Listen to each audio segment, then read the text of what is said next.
नमस्कार, आपण नाशिकमध्ये आहोत. नाशिकमध्ये लाडकी बहीण या योजनेबाबत आपण महिलांशी चर्चा करणार आहोत.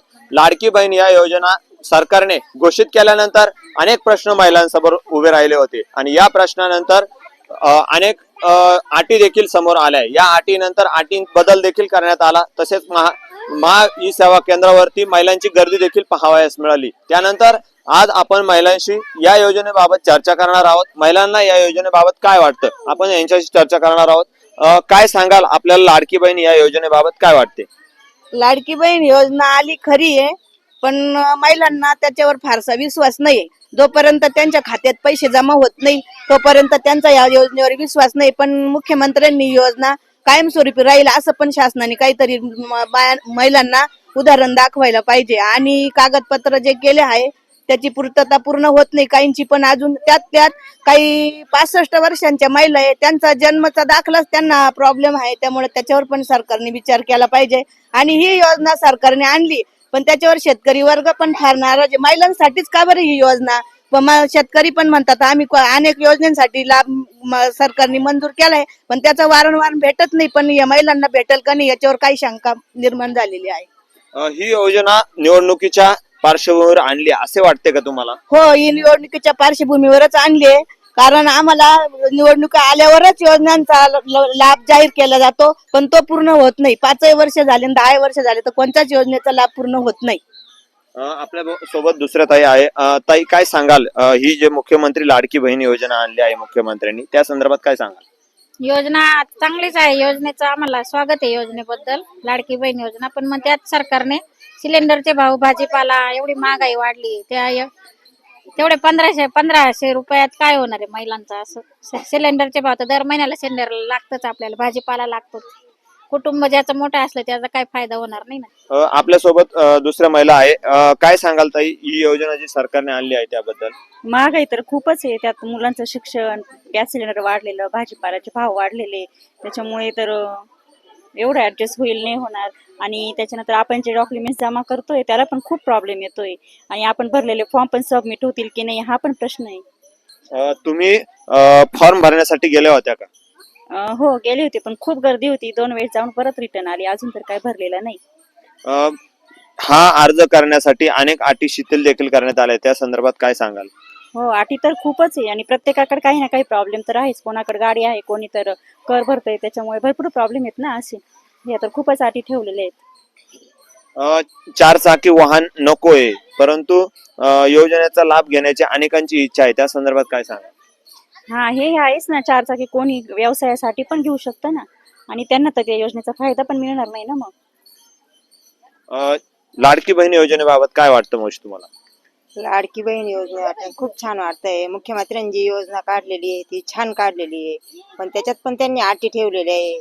काही विधवा महिला आहे यांच्या पण पेन्शनी चालू झालेले पाहिजे. त्याच्यानंतर ज्या महिला घरात काम करताय त्यांना बाहेर पडूशी वाटत नाही, त्यांनी हे घरपोच काहीतरी त्यांना उद्योग पण द्यायला पाहिजे.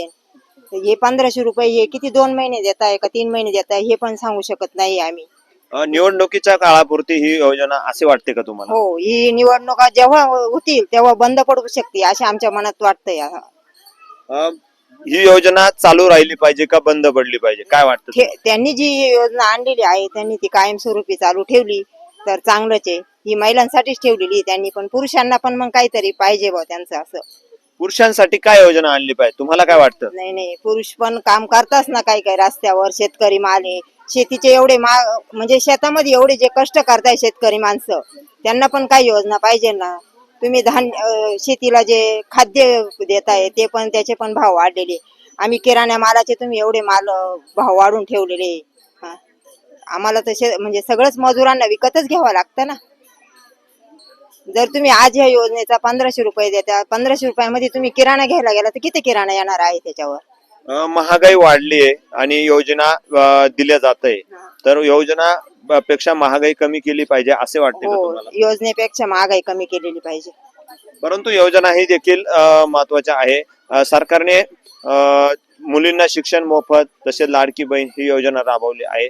शिक्षण मोफत ह्या दोन्ही योजना निवडणुकीच्या पार्श्वभूमीवर घोषणा केली आहे असे वाटते का तुम्हाला? हो, असेच वाटते. कारण त्यांनी योजना झाल्याच्या नंतर डिझेल पेट्रोलचे पण भाव दर वाढवलेले गेले जाते. असं ही इच्छा आहे माझी. आपल्यासोबत दुसऱ्या मावशी आहे. मावशी काय सांगाल, लाडकी बहीण ही योजना आणली आहे याबद्दल? लाडकी बहीण योजना आणली याबद्दल सर्वजणी खूप खुश झाले आहे.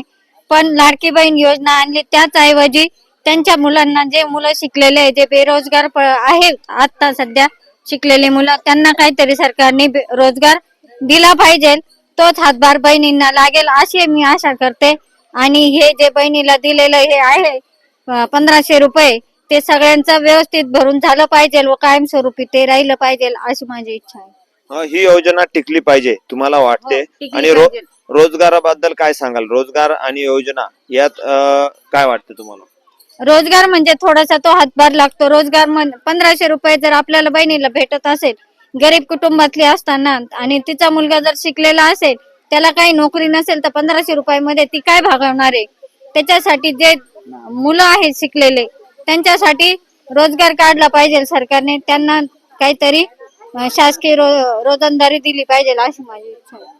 आपण बघू शकतो योजना अतिशय महत्वाची आहे, परंतु योजनेचा लाभ मिळायला अतिशय कागदपत्रांची देखील अटी आहे. तसेच पुरुषांसाठी देखील योजना आली पाहिजे, रोजंदारी उपलब्ध करून दिली पाहिजे. 1500 रुपयात कुटुंब चालवणं तितकं सोपं नाही. कुटुंबामध्ये अनेक समस्या असतात असे देखील सांगण्यात आले आहे. तसेच भाजीपाल्याला भाव दिला पाहिजे, महागाई वाढली आहे, महागाईचा दर कमी केला पाहिजे अशी देखील महिलांकडून अपेक्षा केली जात आहे. अमोल जाधव, नवराष्ट्र, नाशिक.